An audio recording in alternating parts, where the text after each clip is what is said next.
47তম মার্কিন প্রেসিডেন্ট নির্বাচিত হয়ে গাজা যুদ্ধ বন্ধে কাজ করার প্রতিশ্রুতি দিয়েছেন ডোনাল্ড ট্রাম্প। বিষয়টি নিশ্চিত করেছেন ফিলিস্তিনের প্রেসিডেন্ট মাহমুদ আব্বাস।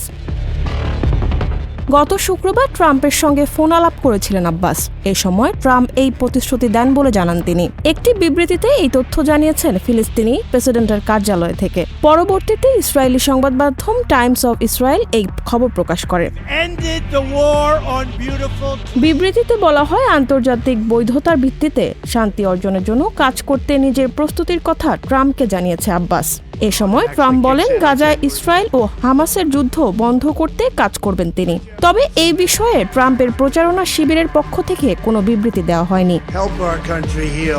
এদিকে নির্বাচনের আগে ইসরায়েলি প্রধানমন্ত্রী বেঞ্জামিন নেতানিয়াহুকে হোয়াইট হাউসে ফিরে আসার আগে গাজায় ইসরায়েলি অভিযান বন্ধের হুঁশিয়ারি দিয়েছিলেন ট্রাম্প। স্বাস্থ্যকর অল টাইম হানিকম, সব সময় অল টাইম হেলদি লাইফ।